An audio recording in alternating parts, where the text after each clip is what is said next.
Shalom Bapak Ibu yang dikasihi Tuhan. Shalom, shalom. Shalom. Ya, selamat malam Bapak Ibu yang hadir dalam Zoom meeting malam hari ini. Dan juga tentunya untuk teman-teman kita yang setia mengikuti dan mendengarkan lewat live streaming melalui Facebook atau YouTube. Selamat malam. Jumpa lagi bersama saya Stefanus Diwijaya di dalam renungan-renungan arti kehadiran Tuhan. Kiranya kasih karunia Tuhan, kemurahan Tuhan, kebaikan Tuhan mau beserta dengan Bapak Ibu dari sekarang sampai selama-lamanya. Nah Bapak Ibu, saya bersyukur malam hari ini masih boleh diberi kesempatan untuk menyampaikan firman Tuhan, dan ini adalah satu kasih karunia, dan biarlah firman Tuhan yang mulai saya sampaikan boleh menjadi berkat buat Bapak Ibu, saudara semuanya. Nah Bapak Ibu, saya merasakan tadi hadirat Tuhan luar biasa di tempat saya, dan saya percaya hadirat Tuhan yang sama boleh Ibu rasakan, Bapak Ibu rasakan di rumah Bapak Ibu masing-masing. Dan hadirat Tuhan tidak dapat dibatasi oleh apapun juga. Kehadirannya, hadirat Tuhan, hadirnya Tuhan bekerja dengan supranatural di tempat di mana Bapak Ibu berada malam hari ini. Nah, Bapak Ibu, apapun situasi dan kondisi yang terjadi saat ini, kita harus menjalaninya dengan sukacita dan penuh sukacita. Dan percayalah bahwa tidak ada bagian-bagian di dalam hidup kita yang Tuhan izinkan terjadi di dalam hidup ini yang tidak memiliki maksud dan tujuan yang mulia. Meskipun kita merasa itu sesuatu yang tidak baik menurut kita, tetapi percayalah bahwa hidup yang sudah kita letakkan di tangan Tuhan, maka segala sesuatu yang terjadi di dalam hidup ini seizin Tuhan dan untuk mendatangkan kebaikan. Amin. Nah Bapak Ibu, malam hari ini kita akan merenungkan bagian-bagian firman Tuhan tentang arti kehadiran Tuhan, bagian yang ke-73. Dan Bapak Ibu bisa mendengarkan kembali renungan-renungan yang sudah saya sampaikan melalui link Facebook atau link YouTube yang sudah Pak Hen share lewat WhatsApp Discipleship Zoom. Bapak Ibu, malam hari ini kita akan melanjutkan dan merenungkan kembali bagian-bagian firman Tuhan tentang arti kehadiran Tuhan yang bagian ke-73 ini. Dan malam hari ini masih saya beri tema Heart of David, part 5, bagian kelima. Bapak Ibu, Daud dikatakan di dalam Alkitab a man after his own heart, a man after God's own heart, a man after my own heart. Itulah hatinya Daud. Nah Bapak Ibu, saya percaya kita semua pasti tahu dan kenal tokoh ini, bukan? Dan ceritanya pasti sudah tidak asing lagi buat kita. Tapi mari kita belajar dari kehidupan Daud ini, supaya kita pun boleh memiliki hati yang berkenan kepada Tuhan. Nah Bapak Ibu, malam hari ini kita akan belajar sesuatu yang penting di dalam mengambil satu keputusan. Ketika kita dihadapkan dengan persoalan yang berat, Bapak Ibu, jangan pernah mengandalkan kekuatan sendiri. Jangan pernah mengandalkan kekuatan manusia. Tetapi marilah kita mengandalkan Tuhan dan berharap selalu kepada Tuhan. Masuk di dalam hadirat Tuhan dan berseru kepada Tuhan di dalam hadiratnya yang kudus. Karena di dalam hadirat Tuhan ada jalan keluar. Ada jawaban atas segala pergumulan Bapak Ibu saudara dan saya. Dan Bapak Ibu akan memperoleh kemenangan untuk setiap masalah, persoalan, dan pergumulan hidup Bapak Ibu. Amin. Nah Bapak Ibu siap diberkati malam hari ini? Berapa banyak yang siap diberkati? Boleh lambaikan tangan. Haleluya. Nah Bapak Ibu masih ingat lembah kekelaman Daud? Ketika Daud dikejar-kejar oleh Saul yang hendak membunuhnya. Dikatakan di dalam kitab 1 Samuel pasal yang ke-21 ayat yang ke-10. Kemudian bersiaplah Daud Dan larilah ia pada hari itu juga dari Saul. Sampailah ia kepada Akis, raja kota Gad. Bapak Ibu, Daud berencana untuk membelot. Tetapi ketika diketahui identitasnya, Daud menjadi takut. Sebab itu ia berlaku seperti orang yang sakit ingatan di depan mata mereka dan berpura-pura gila di dekat mereka. Ia menggores-gores pintu gerbang dan membiarkan ludahnya meleleh ke janggutnya. Akhirnya Daud pergi dan dari sana dia melarikan diri ke gua Adulam. Bapak Ibu, Daud menjadi penghuni gua, sunyi, sepi, dan Daud sendirian. Bapak Ibu bisa merasakan perasaan Daud saat itu? Dan Daud menuliskannya di dalam Mazmurnya, yaitu di dalam Mazmur 142. Itulah perasaan Daud, Bapak Ibu. Tapi Bapak Ibu, akhirnya Daud berseru dan memandang Tuhan. Dan ini Daud menuliskannya di dalam Mazmur ke-57. Nah Bapak Ibu, seperti Bapak Ibu ketahui, di dalam renungan-renungan yang sudah saya sampaikan, Tuhan bekerja dengan luar biasa. Daud tidak perlu promosi. Daud tidak perlu pasang iklan. Dalam sekejap saja, ada 400 orang yang memandang Daud menjadi pemimpin mereka. Dan Saul masih tetap menjadi raja. Dan untuk sementara urusan pertahanan Israel dijalankan oleh pasukan yang berada di bawah pimpinannya. Sedangkan Daud sekarang sudah dengan 400 prajurit gerilyanya telah berada di belakang layar dan bertempur melawan berbagai suku liar yang ada di padang gurun Aram.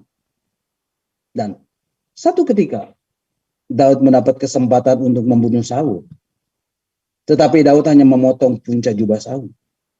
Daud membiarkan Saul hidup. Dan hati Daud menjadi berdebar-debar. Dan hati nuraninya merasa bersalah setelah melakukan ini. Kemudian Bapak Ibu, ketika Daud dan orang-orangnya berada di padang gurun, mereka bekerja melindungi gembala-gembala yang sedang mengembalakan kambing dombanya. Dan seperti yang sudah saya sampaikan di dalam renungan arti kehadiran Tuhan bagian ke-72 minggu yang lalu, Daud hampir saja tidak dapat menahan kemarahannya. Dan hampir saja tidak bisa mengendalikan diri. Karena perkataan dari seorang yang bebal, yang bernama Nabal. Tetapi karena perkataan Abigail yang penuh hikmah dan kebijaksanaan, akhirnya Daud bisa menahan kemarahannya dan bisa mengendalikan diri dan mau berubah dan tidak jadi melakukan pembunuhan terhadap Nabal. Dan seperti Bapak Ibu ketahui, akhirnya Tuhan memukul Nabal dan dia pun mati. Dan Daud mengambil Abigail ini menjadi istrinya. Nah Bapak Ibu nanti bisa membacanya kembali di rumah di dalam kitab 1 Samuel pasal yang ke-25. Selanjutnya Bapak Ibu, di dalam kitab 1 Samuel pasal yang ke-26 dikatakan, Saul terus menerus mengejar Daud dan hendak membunuhnya. Dan Daud memiliki kesempatan yang kedua untuk membunuh Saul. Yaitu ketika Saul dan jenderalnya kelelahan dan tertidur. Dan Tuhan yang membuat mereka tertidur dengan nyenyak. Dan Daud mengambil tombak Saul dan kendi yang ada di sebelah kepalanya. Dan melarang Abisai yang akan menancapkan tombaknya kepada Saul. Sebab siapakah yang dapat menjamah orang yang diurapi Tuhan, yang bebas dari hukuman? Kata Daud, demi Tuhan yang hidup, niscaya Tuhan akan membunuh dia. Entah karena sampai ajalnya dan ia mati. Entah karena ia pergi berperang dan hilang lenyap di sana. Akhirnya Tuhan menjauhkan daripadaku untuk menjamah orang yang diurapi Tuhan. Ambillah sekarang tombak yang ada di sebelah kepalanya dan kendi itu. Dan marilah kita pergi. Itulah kesempatan Daud yang kedua kalinya untuk membunuh Saul. Nah Bapak Ibu, malam hari ini kita akan melihat satu peristiwa yang dicatat oleh Alkitab di mana Daud sedang terjatuh di dalam ketinggian spiritual dan emosi. Sebenarnya Daud sedang berjalan dalam kemenangan selama beberapa waktu. Seperti yang Bapak Ibu ketahui di dalam peristiwa-peristiwa sebelumnya. Ketika Daud mengalahkan Goliat. Ketika memiliki kesempatan untuk membunuh Saul 2 kali. Dan ketika Daud memiliki kesempatan untuk membunuh Nabal. Dan Daud tidak lakukan itu. Daud memiliki teladan tentang imannya kepada Tuhan. Daud memiliki teladan tentang kesabaran. Daud memiliki teladan dapat menahan emosi dan kemarahannya. Dan pengendalian dirinya. Tetapi di pasal berikutnya, ketika Saul terus-menerus mengejar Daud, kemudian di dalam kitab 1 Samuel pasal yang ke-27 dikatakan, mari Bapak Ibu kita akan membacanya. Kitab 1 Samuel pasal 27 ayat yang pertama mengatakan, tetapi Daud berpikir dalam hatinya, bagaimana juga pada suatu hari aku akan binasa oleh tangan Saul. Jadi tidak ada yang lebih baik bagiku selain meluputkan diri dengan segera ke negeri orang Filistin. Maka tidak ada harapan bagi Saul untuk mencari aku lagi di seluruh daerah Israel. Dan aku akan terluput dari tangannya. Nah Bapak Ibu, inilah problemnya. Inilah masalahnya. Jadi Bapak Ibu, ketika kita berkata kepada diri kita sendiri, adalah penting untuk kita memberitahu hal yang benar. Dan Daud tidak melakukannya. Tetapi apa yang dikatakan Daud Bapak Ibu? Alkitab mencatat, tetapi Daud berpikir dalam hatinya. Bapak Ibu, inilah penyebab Daud terjatuh dari ketinggian spiritual. Daud melihat situasinya dan mengukurnya secara horizontal. Dan ini yang disebut dengan sudut pandang kemanusiaan. Bapak Ibu, kalau Bapak Ibu perhatikan, Bapak Ibu tidak akan menemukan Daud sedang berdoa, memuji Tuhan, menyembah Tuhan, tidak menghadirkan Tuhan di dalam menghadapi persoalannya. Di dalam pasal ini, Daud tidak sedang menengadah selama waktu ini. Daud tidak pernah menulis satupun mazmur yang dicatat di dalam kitab mazmurnya. Daud tidak pernah minta pertolongan Tuhan. Dan Daud hanya menekal tombol kemanikan dalam hidupnya. Dan ini terjadi selama 1 tahun 4 bulan. Atau selama 16 bulan lamanya. Nah, kemudian Bapak Ibu, penyebab terjatuhnya Daud dari ketinggian spiritualnya adalah pendapat yang pesimis. Bapak Ibu lihat, apa yang dikatakan kepada dirinya sendiri. Bagaimanapun juga pada suatu hari aku akan binasa oleh tangan Saul. Bapak Ibu, seharusnya Daud tahu apa yang lebih baik. Tetapi perhatikan itu. Bapak Ibu, Daud berkata, aku akan binasa oleh tangan Saul. Bapak Ibu, Daud sedang berbicara mengenai sesuatu tentang masa depan. Tetapi sebenarnya tidak ada seorang pun yang tahu tentang masa depan. Dan itu adalah satu kasih karunia. Kalau kita tidak tahu akan hari besok.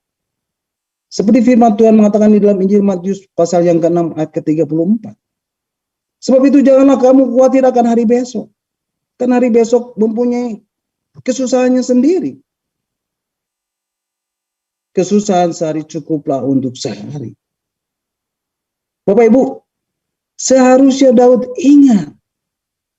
Samuel telah mengurapinya dengan minyak dan meyakinkannya bahwa suatu hari ia menjadi raja. Kemudian Tuhan berbicara kepada Daud melalui Abigail dan mengatakan bahwa Tuhan akan menunjuk engkau menjadi raja atas Israel.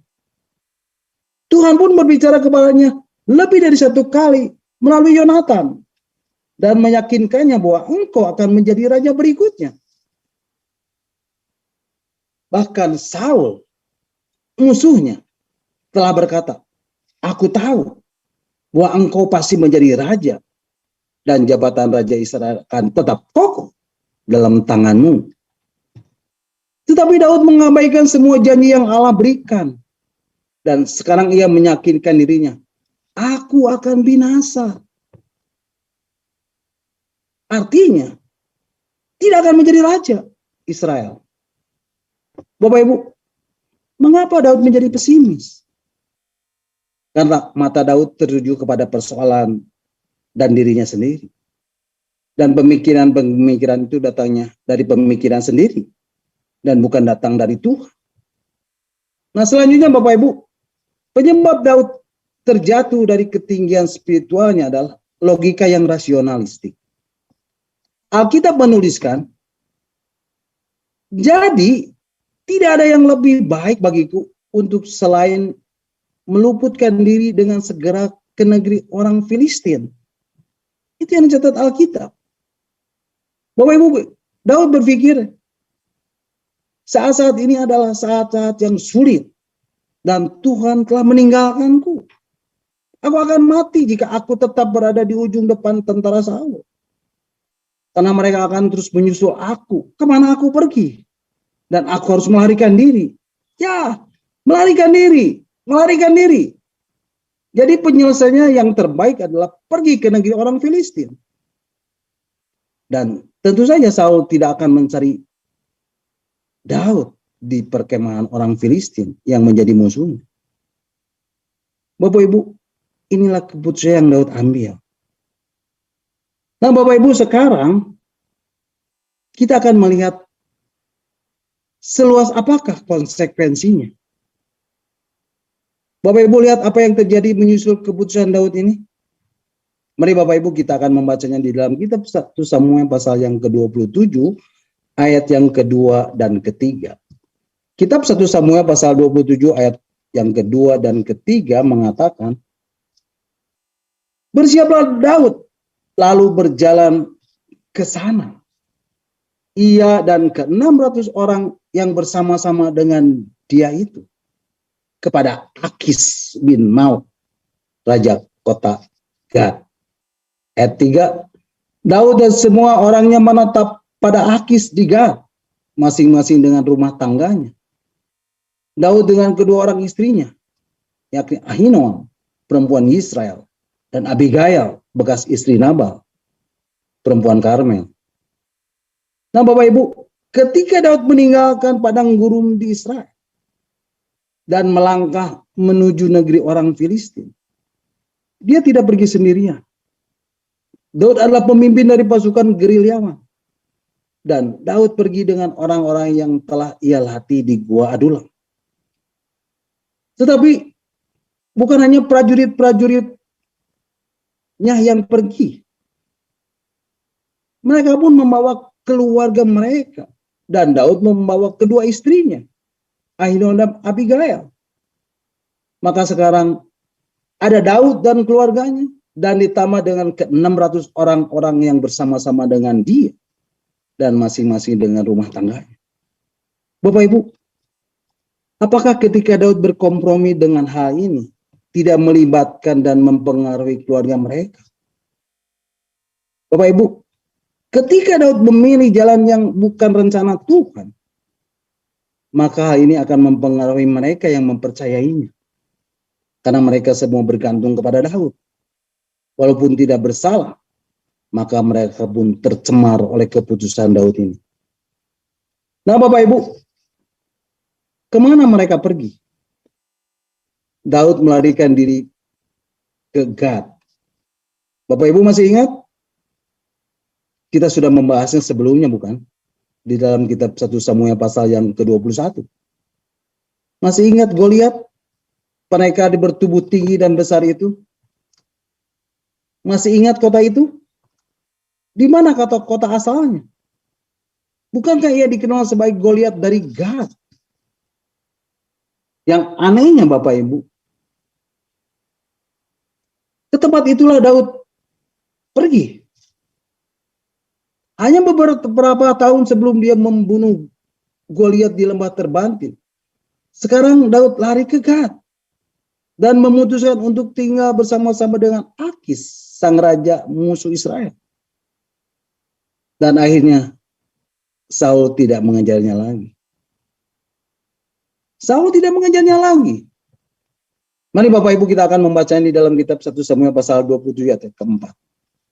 Di situ dikatakan bahwa setelah diberitahuan kepada Saul bahwa Daud telah melarikan diri ke Gad, ia tidak lagi mencarinya.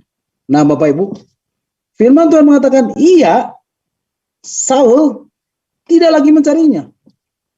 Nah yang menjadi pertanyaan adalah, apakah konsekuensi dari keputusan Daud ini? Bapak Ibu, keputusan ini memberikan satu rasa yang aman, yang palsu. Karena Saul memang telah berhenti mengikutinya. Aku sudah aman di sini. Saul telah berhenti mengikuti setiap langkahku, setiap gerakanku, berhenti menghantuiku, berhenti memburuku. Tekananku sudah hilang dan sungguh melegakan. Bapak Ibu perhatikan, dosa memberikan kesenangan sementara. Ketidaktaatan memberikan saat gembira. Tetapi Bapak Ibu lihat, kesenangan itu segera berlalu. Dan hanya sebentar saja. Dan tidak memberikan kepuasan yang tertinggi. Tidak pernah Bapak Ibu. Tidak pernah. Ini adalah contoh kasus mengenai hal tersebut. Daud adalah contoh dari kasus ini. Bapak Ibu, seringkali kita berpikir bahwa kesenangan dari dosa itu nyata. Kesenangan itu jelas. Tetapi kadang-kadang hanya berupa kelepasan dari tekanan. Ketika kita merasakan beratnya tanggung jawab sambil berjalan bersama-sama dengan Allah, lalu kita memilih arah yang salah. Dan tiba-tiba ada kelepasan dan tekanan. Dan kita berpikir itu hebat dan berhasil. Ketika hal itu terjadi, berhati-hatilah Bapak Ibu. Kehancuran sudah dekat. Nah Bapak Ibu, konsekuensi selanjutnya adalah takluk kepada kehendak musuh. Mari Bapak Ibu kita akan membacanya di dalam kitab 1 Samuel pasal 27 ayat yang kelima. Kitab 1 Samuel pasal 27 ayat yang kelima mengatakan, berkata Daud kepada Akis, jika kiranya aku mendapat belas kasihanmu, biarlah diberikan kepadaku tempat di salah satu kota di tanah datar, supaya aku tinggal di sana. Mengapa hambamu ini tinggal padamu di kota kerajaan ini? Bapak Ibu perhatikan, ketika kita memilih gaya hidup yang tidak taat, ketika kita lebih menyerahkan diri kepada hal-hal dunia daripada kepada hal-hal yang spiritual, artinya kita sudah mulai melayani kehendak musuh. Sebenarnya kita tunduk kepada musuh dan melayani kehendaknya yang jahat. Bapak Ibu, saya tidak percaya Daud menyebut dirinya hamba dari Akis. Tetapi itulah keadaannya sekarang. Daud katakan, hambaku. Wow. Nah Bapak Ibu, kemudian kita akan melihat konsekuensi selanjutnya. Adalah jangka waktu yang lama untuk berkompromi. Mari kita membacanya di dalam kitab 1 Samuel pasal 27 ayat 6 dan 7. 1 Samuel pasal 27 ayat 6 dan 7 mengatakan, maka pada hari itu Akis memberikan Ziklag kepadanya. Itulah sebabnya Ziklag menjadi kepunyaan Raja Yehuda sampai sekarang. Dan lamanya Daud tinggal di daerah orang Filistin adalah 1 tahun 4 bulan. Bapak Ibu, Daud tinggal di daerah orang Filistin selama 1 tahun 4 bulan. Selama 16 bulan. Bukankah jangka waktu yang panjang? Bapak Ibu, mungkin Bapak Ibu berpikir, sebentar sajalah, lalu nanti kita kembali ke arah yang benar. Apa artinya hidup sebentar di dalam keduniawian dibandingkan dengan ketaatan seumur hidup? Bapak Ibu, kejadian ini tidak berjalan seperti yang dibayangkannya. Ada satu tarikan di dalam kemerosotan ke dalam keputusasaan dan menjadi permulaan gaya hidup yang sesat. Bapak Ibu, Daud pergi ke Gat dan tinggal selama 16 bulan lamanya. Bukankah Daud adalah seorang yang dikenal sebagai pemazmur yang disenangi di Israel? Seperti yang ditulis di dalam kitab 2 Samuel pasal 23 ayat yang pertama. Yang sudah pernah kita bahas di dalam renungan-renungan arti kehadiran Tuhan bagi yang ke-63 dan ke-64. Bapak Ibu perhatikan, di dalam kitab Mazmur, tidak ada satu Mazmur pun yang menghubungkan masa-masa ketika dia bersama Akis di Gat dan Ziklag. Tidak ada. Tidak ada Bapak Ibu. Penyanyi dan pemazmur yang disenangi di Israel sudah bisu. Daud tidak pernah menulis lagu ketika dia berada di dalam kemerosotan ini. Daud tidak dapat menyanyikan nyanyian dan pujian bagi Tuhan di negeri asing. Tidak ada banyak sukacita yang mengalir keluar dari kehidupan Daud selama berada di negeri asing. Dan Akis melihat keputusan Daud ini sebagai satu pemelotan. Ya, satu pemelotan. Sebagai satu penyeberangan. Daud yang telah berjalan dengan Tuhan sekarang meninggalkan Tuhan. Betapa tragisnya Bapak Ibu. Dan Akis dengan tepat mengatakan Daud sedang memelot. Mari kita lebih jelasnya. Kita akan membaca di dalam kitab 1 Samuel pasal 29 ayat yang ketiga. Kitab 1 Samuel pasal 29 ayat yang ketiga mengatakan, berkatalah para panglima orang Filistin itu, apa gunanya orang-orang Ibrani ini? Jawab Akis kepada para panglima orang Filistin itu, bukankah dia itu Daud, hamba Saul, raja Israel, yang salah 1-2 tahun bersama-sama dengan aku, tanpa kudapati sesuatu pun kesalahan padanya, sejak saat ia membelot sampai hari ini. Nah Bapak Ibu, dikatakan dengan jelas Daud membelot. Bapak Ibu, ketika Daud memilih untuk membelot sebagai gaya hidupnya, maka angin dan badai pun mulai meningkat di dalam kehidupan Daud ini. Yang pertama, sikap bermuka dua mulai menandai langkah Daud. Sikap bermuka dua ini adalah penipuan dengan cara berpura-pura. Di dalam lubuk hati Daud adalah orang Israel. Dan dia akan tetap menjadi orang Israel. Tetapi ia mencoba membuat orang-orang Filistin mengira bahwa ia berada di pihak mereka. Dilema yang menyedihkan. Inilah yang menciptakan kebutuhan untuk berkompromi. Dan itu yang dimulai Daud lakukan sesungguhnya. Bapak Ibu, mari kita kembali membaca di dalam kitab 1 Samuel pasal 27 ayat 8 dan 9.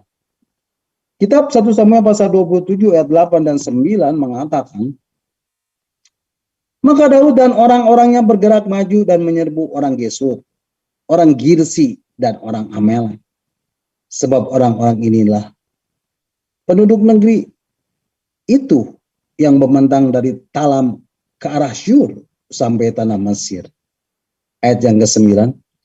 Apabila Daud memusnahkan negeri itu, seorang pun tidak dibiarkan hidup, baik laki-laki maupun perempuan. Ia merampas kambing, domba, lembu, keledai, unta, dan pakaian. Kemudian pulanglah ia dan kembali kepada Akis. Bapak Ibu perhatikan, orang-orang Gesur dan orang-orang Girsi dan orang-orang Amalek adalah musuh-musuh Israel.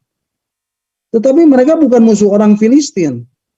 Nah, ketika Daud membantai orang-orang Gesur dan orang-orang Girsi ini, ia bukan membantai orang-orang yang bukan musuh orang Filistin. Dan Daud harus bertanggung jawab. Ketika Akis meminta laporan, apa yang telah Daud lakukan? Dan ketika Akis bertanya, dari mana kamu? Kemana kamu menjebu hari ini? Daud harus bermuka dua. Dan sikap bermuka dua inilah yang menjadikannya samar-samar di hadapan Akis. Bapak Ibu, kalau Bapak Ibu perhatikan, ayat yang ke-10, Daud menjawab, aku dari tanah Negeb, Yehuda. Jadi Daud mengatakan, aku bertempur di bagian selatan Yehuda. Secara tidak langsung ia sedang bertemu dan membunuh orang Yehuda, yakni orang Israel. Tetapi ia tidak membunuh orang Israel, tetapi ia membunuh orang Gesur dan orang Girsi dan orang Amalek. Bapak Ibu lihat, Daud lebih dari sekedar samar-samar, tetapi ia telah berbohong. Bapak Ibu, Daud bertemu dengan orang-orang itu dan memusnahkan mereka. Sehingga kabar mengenai apa yang benar-benar ia lakukan tidak diketahui oleh Akis. Daud sedang menutupi jejaknya. Sehingga tidak seorang pun tahu kemana ia pergi dan apa yang telah ia perbuat. Nah Bapak Ibu, mari kita lanjutkan membacanya di dalam kitab 1 Samuel pasal 27 ayat 11 dan 12. Kitab 1 Samuel pasal 27 ayat 11 dan 12 mengatakan, Daud tidak membiarkan hidup seorang pun, baik laki-laki maupun perempuan, untuk dibawa ke Gat. Sebab pikirnya, jangan-jangan mereka mengabarkan tentang kami dengan berkata, beginilah dilakukan Daud.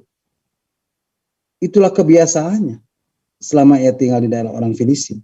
Ayat ke-12, tetapi Akis mempercayai Daud, sebab pikirnya tentulah ia telah membuat diri dibenci di antara orang Israel, bangsanya. Ia akan menjadi hambaku sampai selama-lamanya. Bapak Ibu, itulah yang Daud lakukan. Daud hidup di bawah jubah kerahasiaan. Dan Daud menutupi semuanya itu. Sehingga Akis mempercayainya. Nah Bapak Ibu, karena Daud memilih keputusasaan yang salah. Karena Daud memilih keputusan yang salah. Maka ia harus menjalaninya sebagai gaya kehidupan yang mengakibatkan kekacauan spiritual yang luar biasa. Bapak Ibu, saya ingin mengajak Bapak Ibu melihat kehancuran yang terjadi di dalam diri Daud sebagai akibatnya ketika dia mencapai keputusasaan yang mendalam. Yang pertama, Daud kehilangan identitas diri.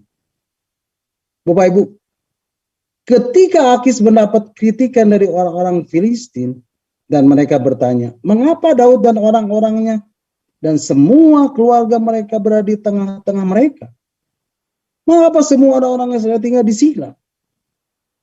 Padahal orang-orang Daud adalah musuh bebuyutan orang Filistin. Dan Daud orang yang telah membunuh Goliat jagoan mereka. Dan Akis membela Daud. Iya, betul. Tetapi Daud telah menjadi orang kita sekarang.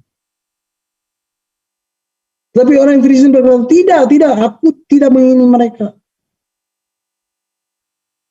Kami tidak mempercayainya, sehingga akhirnya Akis memanggil Daud. Dan apa yang dikatakan Akis, Bapak Ibu? Mari kita baca di dalam kitab 1 pasal 29 ayat ke-6 dan ke-7. Kitab 1 Samuel pasal 29 ayat 6 dan 7 mengatakan, lalu angkat Daud dan berkata padanya, demi Tuhan yang hidup, engkau ini orang jujur dan aku memandang baik jika engkau keluar masuk bersama-sama dengan aku dalam tentara. Sebab aku tidak mendapati sesuatu kejahatan padamu sejak saat engkau datang kepadaku sampai hari ini. Tetapi engkau ini tidak disukai oleh raja-raja kota. Ayat yang ke-7. Sebab itu, pulanglah dan pergilah dengan selamat. Dan jangan lakukan apa yang jahat di mata raja-raja kota. Di mata raja-raja kota orang Filistin itu. Bapak Ibu lihat. Sebab itu, pulanglah. Pergilah dengan selamat. Dan jangan lakukan apa yang jahat di mata raja-raja kota orang Filistin itu. Daud menjadi seorang yang tidak mempunyai negara. Dia menjadi orang yang terbuang. Kehilangan identitas adalah hal yang pertama di dalam kehidupannya tanpa Tuhan. Siapakah aku ini? Apakah misiku? Kemana aku harus pergi? Untuk apa semuanya ini? Siapa yang pantas mendapatkan kesetiaan yang mulia? Bapak Ibu, Daud sedang mengalami krisis identitas. Ia adalah seorang yang terbuang. Dia bukan orang Filistin maupun orang Israel. Demikian juga dengan orang Kristen yang duniawi. Ia tidak memiliki kenyamanan di dalam hal-hal yang berhubungan dengan Allah. Dan Daud sekarang tidak tertarik dengan kehidupannya. Daud tidak tertarik dengan kehidupan yang mengandalkan kekuatannya sendiri. Dan yang mengandalkan manusia. Dan ini adalah pertempuran identitas. Bapak Ibu bisa membacanya di dalam kitab Yeremia pasal yang ke-17 ayat yang ke-5 sampai ke-8. Nah, ini dikatakan di dalam kitab Yeremia 17 ayat 5-8. Katakan, beginilah firman Tuhan. Terkutuklah orang yang mengandalkan manusia, yang mengandalkan kekuatannya sendiri, dan yang hatinya menjauh daripada Tuhan. Ia akan seperti semak bulus di padang belantara. Ia tidak akan mengalami datangnya keadaan baik. Ia akan tinggal di tanah hangus di padang gurun. Di negeri padang asin yang tidak berpenduduk. Ayat 7. Diberkatilah orang yang mengandalkan Tuhan, yang mengandung harapannya kepada Tuhan. Ia akan seperti pohon yang ditanam di tepi air, yang merambatkan akar-akarnya ke tepi batang air. Dan yang tidak mengalami datangnya panas terik, yang daunnya tetap hijau, yang tidak khawatir dalam tahun kekeringan, dan yang tidak berhenti menghasilkan buah. Nah, itulah Bapak Ibu. Daud sadar dan dia tidak lagi mengandalkan kekuatannya sendiri. Yang kedua, Daud kehilangan kepuasan. Mari Bapak Ibu kita akan membaca di dalam kitab 1 Samuel pasal 29 ayat yang ke-8. Kitab 1 Samuel pasal 29 ayat ke-8 mengatakan, tetapi Daud berkata kepada Akis, apa yang telah kuperbuat dan kesalahan apa yang kudapati pada hambamu sampai hari ini, sehingga aku tidak boleh pergi berperang melawan musuh Tuanku Raja. Bapak Ibu, sekarang Daud harus bergumul dengan kekecewaan. Keuntungan yang sedikit dari yang dunia dapat berikan, dihapus oleh kerugian yang besar. Bapak Ibu, ketika seseorang pertama kali meninggalkan Tuhan, rasanya menyenangkan dan bebas. Bahkan mungkin menggembirakan. Tetapi sesaat kemudian tagihan itu datang. Dan Bapak Ibu harus bertanggung jawab untuk semuanya itu. Dan pada saat kita harus bertanggung jawab, pada saat itu juga kekecewaan itu masuk. Kemudian yang ketiga Bapak Ibu, setelah penolakan dan kekecewaan, Daud mengalami depresi yang mendalam. Bapak Ibu kita akan membacanya di dalam kitab 1 Samuel pasal 30 ayat 1 sampai yang keempat. Kitab 1 Samuel pasal 30 ayat 1 sampai 4 mengatakan, ketika Daud serta orang-orangnya sampai ke Ziklag pada hari yang ketiga, orang Amalek telah menyerbu tanah Negeb dan Ziklag. Ziklag telah dikalahkan oleh mereka dan dibakar habis. Ayat yang kedua, perempuan dan semua orang yang ada di sana, tua dan muda, telah ditawan mereka dengan tidak membunuh seorang pun. Mereka menggiring sekaliannya, kemudian meneruskan perjalanannya. Ketika Daud dan orang-orangnya sampai ke kota itu, tampaklah kota itu terbakar habis, dan istri mereka serta anak mereka yang laki-laki dan perempuan telah ditawan. Ayat yang keempat, lalu menangislah Daud dan rakyat yang bersama-sama dengan dia itu dengan nyaring sampai mereka tidak kuat lagi menangis. Nah, Bapak Ibu bayangkan, ketika Daud turun dari bukit dan di atas punggung kuda dia melihat dari kejauhan kotanya, tempat dia dan orang-orangnya yang telah tinggal selama kurang lebih 1,5 tahun. Dan seluruh tempat itu habis terbakar. Tetapi yang lebih parah lagi Bapak Ibu, kehancuran fisik adalah, lebih parah dari kehancuran fisik adalah kerugian jiwa.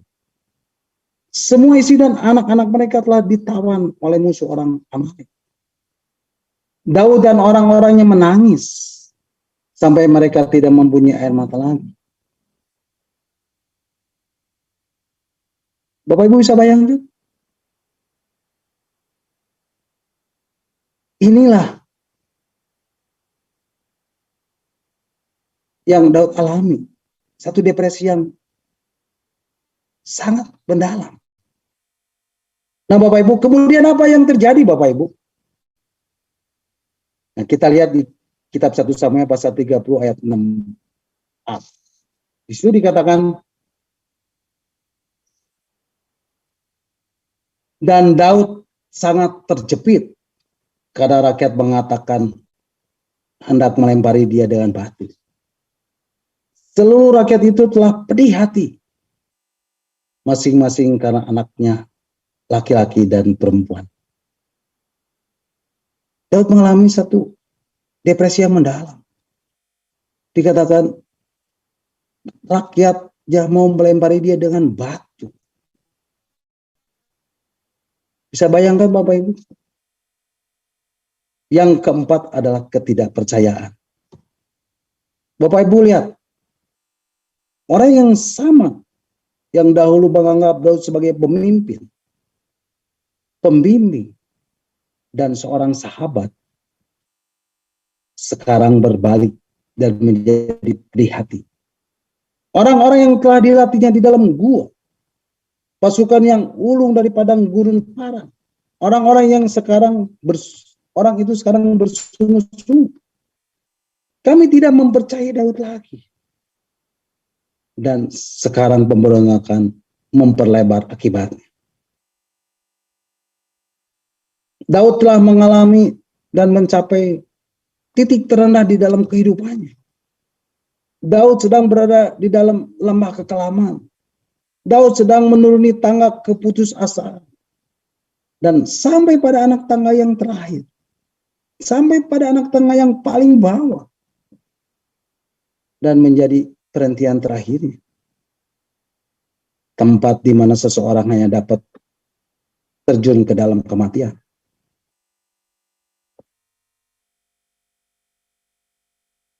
Atau berseru kepada Tuhan. Untuk meminta pengampunannya. Dan meminta keselamatan dari Tuhan. Dan Daud melakukan yang benar. Mari kita baca di ayat yang ke-6b. Ayat yang ke-6b mengatakan, tetapi Daud menguatkan kepercayaannya kepada Tuhan Allahnya.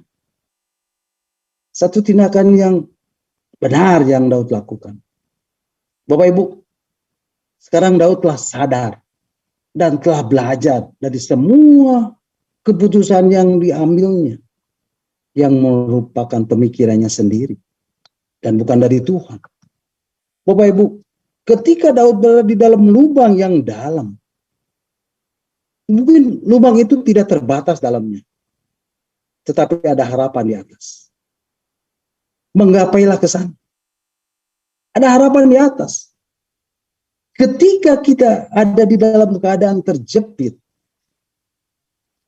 dan dalam tekanan dan dalam depresi berat, ketika tidak ada lagi pertolongan di kiri, di kanan, depan, dan belakang, pandanglah ke atas. Masih ada pertolongan dari atas. Bapak Ibu, inilah saat pertama kali setelah 16 bulan, Daud kembali menenggadah dan berkata, ya Allah, tolonglah aku.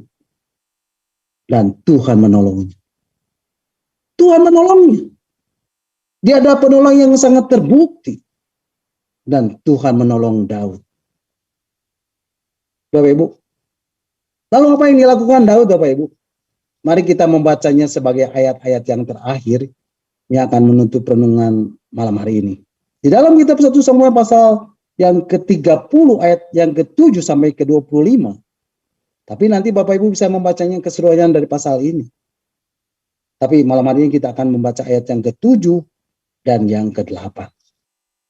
1 Samuel pasal 30 ayat 7 dan 8 mengatakan, lalu Daud memberi perintah kepada Imam Abiatar bin Ahimelek, bawalah efod itu kepada aku.